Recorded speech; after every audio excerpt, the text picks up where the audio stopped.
All right, everybody, welcome to the Saturday special. You know, whenever we have new debuted guests or have guests that we haven't had on before we got here or while we were here, I'm always really excited. Bringing David Cohn, Blaine Crain as well. They're not new, but the guest we have today is our first UFC fighter we have ever interviewed in the lightweight division. Natan Levy got a big fight April 30th we're going to get to. Natan, jiu-jitsu, baby, what's up? What's up? Thank you guys for having me. Definitely. Well, man, I want to start. You know, there's fighters from all across the world in UFC, but you're the only fighter from Israel. Do you feel any added pressure? I know you wear it as a badge of honor, but do you feel any added pressure being the only UFC fighter from Israel going in there into the octagon? It's almost like the Olympics, man.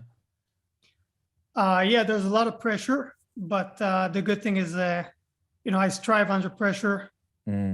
Pressure makes diamonds. So the more pressure, the better. For sure. I love that. I love that answer. I want to ask you, too, because you're a master of many crafts. We always talk about, and regardless of whatever sport it is, football, baseball, basketball, whether it's UFC, being versatile, being able to win in multiple ways, whether it's kung fu or karate or Brazilian jiu-jitsu. Can you talk about what it means to you to be well-rounded and to be able to have answers and not just be good at one thing, to be able to win multiple fights against different guys with different styles? Yeah, I think that's what makes MMA beautiful, really. Because in other sports, you know, we're fighting on the feet. The moment somebody gets knocked down, oh, you got to stop the fight and restart it on the feet. Or in judo, you know, the moment somebody is slammed, that's it, it's over. A real fight keeps going until the end. And that's what MMA and the UFC is all about. And you always get the chance to win. So even if you got put on your back, even if you got rocked, knocked down, you still got a way to win if you got the will to win. For sure, and I'm going to let Conan and Blaine hop in here. I got one more for you real quick. You know, your career, you get through the Contender Series, get your first loss, 6-1. Now you're getting another shot with Mike Breedon. We're going to dive into that a little bit further later. But how important for you and your career? I know every fight's important. I know this one's got a little extra on it, though. What does it mean to you to be able to keep having a chance to live out your dream? I mean, you're already UFC certified. This fight is critical. It's everything to me. You know, we always say your next fight is always your biggest fight, but this time it's for real. This is for everything I worked for comes down to this moment on April 30th. And, you know, I've trained hard my whole life, not just one training camp, but I've definitely put in the work in this training camp to make sure I come out victorious. Yeah, so it's do or die, and in those situations, you talk about pressure building diamonds. I know you're ready to shine like one on April 30th. Yeah. Natan, thanks so much for joining us. You know, I've been a longtime boxing fan, but I've really started to appreciate the complexity of UFC. You know, they often say everyone goes in with a game plan until they get hit a few times. Can you talk about your thought process when you go into a fight with a game plan, and how does it get altered when you're in the middle of a fight with another grown man who's a professional fighter? Yeah, the saying is very true. You got to be, you got to stay calm in the storm, like my coach would say. It does get chaotic in there. The thing is, whoever can stay cool and collected, keeps his thought together, and keep implementing their game plan is usually going to be the one who wins the fight. Because, you know, once you get hit, the ego gets hurt. You might think it looks bad, you're losing, and go all out, start brawling. For me, you know, like I said, I trained for years. I don't think a brawl is what I trained for. I think I trained to be a technical fighter with a skill set that's complete. So as far as away as a brawl, because for me, that's a coin toss. Whoever gets hit on the chin will go down. I stay cool during the whole fight, find my angle, and you know, do what I need to do to win. Yeah, for sure. And you have a fight coming up. Why don't you tell us a little bit about that? Yeah, so like I said, it's a very critical fight in my career after my first loss on my UFC debut. The first fight was a very, very close fight. I definitely showed I belong. I showed my skill set, but I think I didn't show the whole thing. And I'm looking forward to show the whole thing. And on April 30th, all my weapons are sharp. Everything is ready, and I'm, you know, I want to get a finish in this fight and make a statement, run through that first UFC contract, and then start making big money, getting big fights, all the way to a title. Sure. Absolutely. And Natan, appreciate you joining the show. So your last fight was your first loss in your professional careers. Has that affected you any at all mentally? And have you changed anything since then? It has affected me. You know, life goes on. I always knew it someday I will lose. Throughout your way to the big league, you lose rounds in the gym. You lose maybe full sparring sessions in the gym. You get close to losing fights, but you come out on top. You lose rounds in fights. So losing is a part of life. You're always going to lose sometimes. You know, the only thing is if you fall 7 times, you got to get up 8. So, of course, it was crushing for me to lose my UFC debut. It was, you know, hard to not celebrate the win like I imagined it. Yeah. But I think it's just going to prove, and it's going to be a big step in my career. It's going to be something I look back on and say, oh, that was for the better, because I only got better from that loss. Absolutely. Hey, if you had a message to your fans right now, what would you tell them? Fall down 7 times, get up 8. Yes. I love it. I want to ask you this, Natan. I mean, obviously, you guys, you do a lot of work. You study film. You know your opponent. Mike Breedon, we talked about the importance of this fight. I know you've watched him a little bit. What are your thoughts on him and his game? I think he's a good fighter. He's tough. But in the sport, everybody is tough. You know, tough is like a minimum requirement to be a cage fighter. I think I'm tougher. I think I'm better. I'm faster. I'm more technical. I got more will to win. I got more heart. And I think I'm going to prove it April 30th.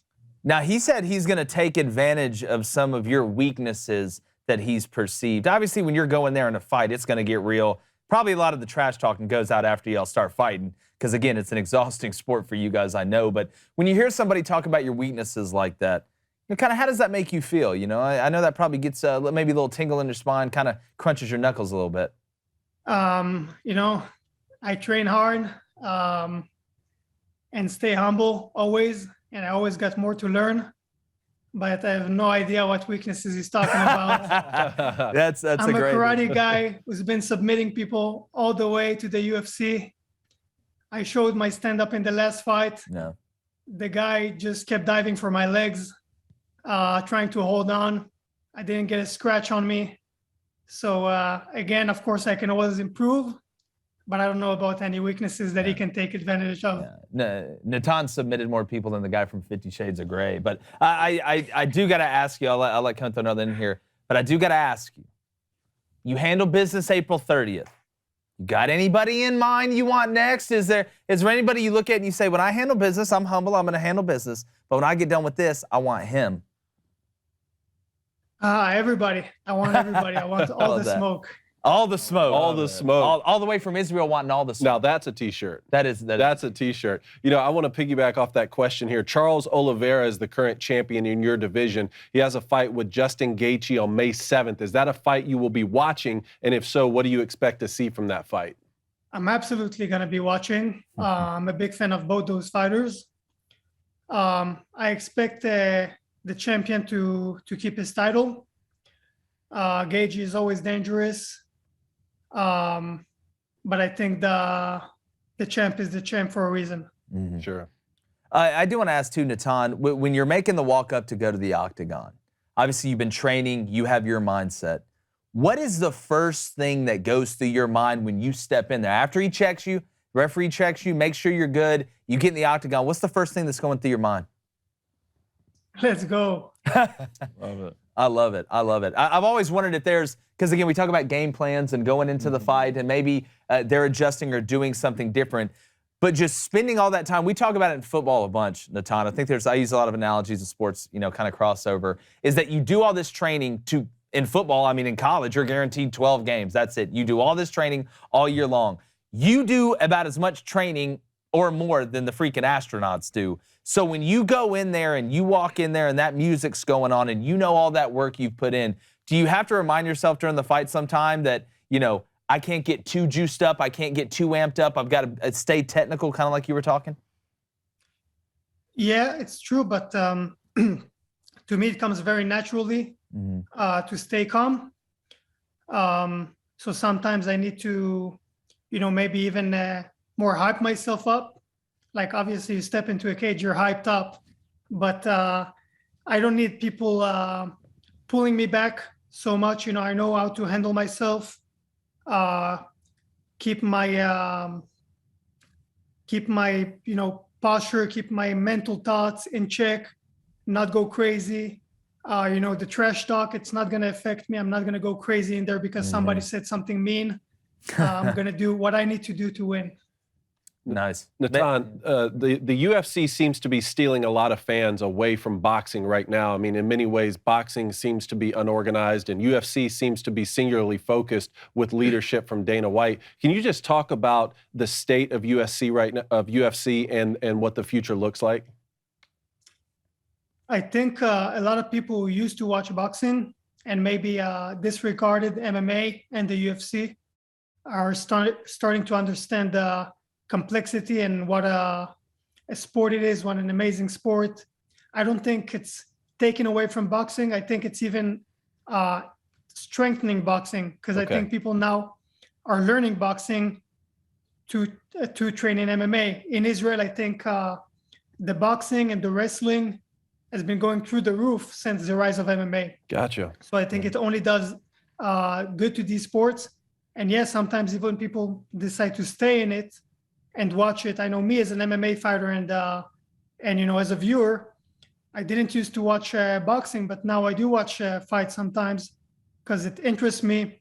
How can people be so good just using their hands and how efficient they are, and strive to get near that level. So I think it's only pushing each other. I love that. I want to ask you this too. If you had one message for Dana White, Natan, as a guy that's working his way up, that's grinding, that's getting an opportunity, what would that message be? To Dana White? Yeah.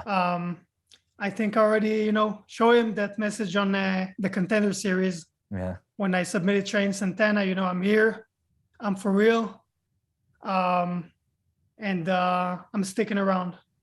Nice. And I got one kind of random one for you, Natan. What are your thoughts on Jake Paul? Personally, I don't really like his antics. It's not my style. Me too. But I respect the hustle. Yeah. And what he's building. And, he's making money. He's pushing boxing. Maybe people think it's not good for boxing. But I think any publicity is good publicity. So, respect. Yeah. Well, Natan, man, I thank you so much for coming on. Good luck April 30th. Go do your thing. We're going to be watching you, man. And it was an honor to have you on. First UFC fighter representing Israel, doing a hell of a job, man. Best of luck April 30th. Thank you very much. Thank you for having me. Anytime, brother.